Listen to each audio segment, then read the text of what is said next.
Terima kasih telah mengeklik video ini. Untuk request video bertema, apapun boleh komen, kecuali berbau sara dan rasis. Selamat menonton. Pak Joyo adalah seorang tukang bakso yang terkenal di desa Jatiwangi. Gerobaknya selalu ramai dipenuhi pelanggan, mulai dari anak-anak hingga orang tua. Rahasia kesuksesannya terletak pada rasa baksonya yang dianggap istimewa. Namun, tak ada yang tahu bahwa rasa istimewa itu berasal dari daging tikus yang diam-diam ia gunakan. Pak Joyo memulai usahanya dengan jujur.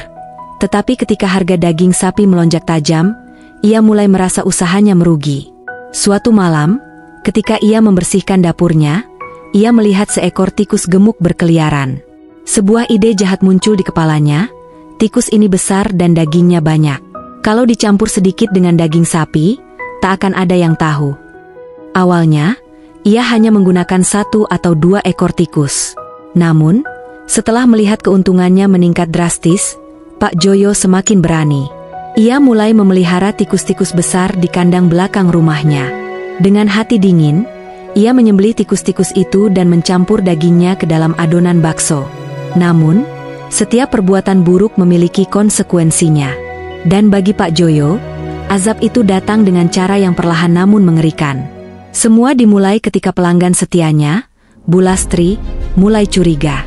Suatu hari, ia menemukan sesuatu yang menyerupai ekor tikus kecil di dalam mangkok baksonya. Namun, karena rasa bakso itu tetap lezat, ia mengabaikannya. Di malam yang sama, Pak Joyo bermimpi aneh. Dalam mimpinya, ia berada di sebuah gudang gelap yang dipenuhi tikus-tikus besar. Tikus-tikus itu mengelilinginya, menggerogoti kakinya hingga berdarah-darah. Ia mencoba berteriak, tetapi suaranya tak keluar. Ketika ia terbangun, tubuhnya basah oleh keringat dingin. Pak Joyo menganggapnya hanya mimpi buruk biasa. Tapi keanehan mulai terjadi di dunia nyata. Keesokan harinya, gerobaknya tiba-tiba diserbu lalat-lalat besar. Lalat-lalat itu tak pergi meskipun ia menyemprotkan obat serangga. Pelanggan mulai mengeluh tentang bau busuk yang keluar dari gerobaknya. Mungkin ini karena cuaca panas, gumamnya sambil tetap berjualan. Tapi bau itu tidak hilang, malah semakin parah. Pak Joyo mulai merasakan gatal-gatal di seluruh tubuhnya. Awalnya, ia mengira itu hanya alergi. Tapi gatal itu berubah menjadi ruam merah yang menyebar ke seluruh tubuhnya. Ketika ia menggaruknya, kulitnya mengelupas dan mengeluarkan cairan bau busuk. Ia mencoba berbagai obat dari tabib desa, tetapi tak ada yang berhasil. Bahkan, ruam itu mulai menyebar ke wajahnya, membuatnya terlihat mengerikan. Di malam berikutnya, ia kembali bermimpi buruk. Kali ini, ia melihat dirinya di sebuah panci besar berisi air mendidih. Di sekelilingnya, tikus-tikus besar sedang tertawa sambil memegang sendok. "Inilah balasan untukmu, Joyo," bisik salah satu tikus itu. Ketika ia terbangun, ia mendengar suara tikus mencicit di seluruh rumahnya. Namun, ketika ia menyalakan lampu, tikus-tikus itu menghilang. Suatu pagi, saat Pak Joyo membuka gerobaknya, ia menemukan tikus-tikus kecil mati di dalam wadah dagingnya. Ia tak tahu dari mana tikus-tikus itu berasal. Meski jijik, ia tetap membersihkan gerobaknya dan mencampur adonan bakso seperti biasa. Namun, kali ini, para pelanggan mulai mencium bau amis dari baksonya. Satu persatu pelanggan pergi, meninggalkan gerobaknya kosong. Berita tentang baksonya yang mencurigakan mulai menyebar.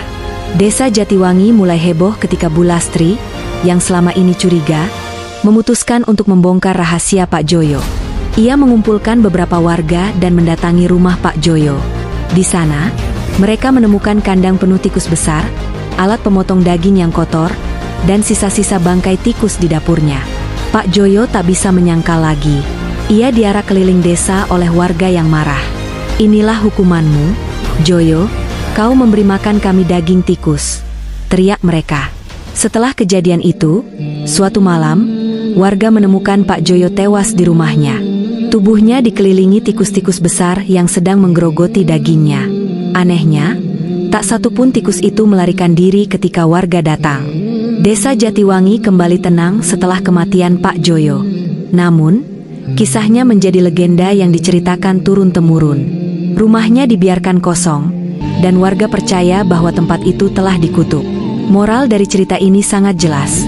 Kejujuran adalah jalan terbaik dalam mencari rezeki. Siapapun yang mengambil jalan pintas dengan cara curang akan mendapatkan balasan setimpal.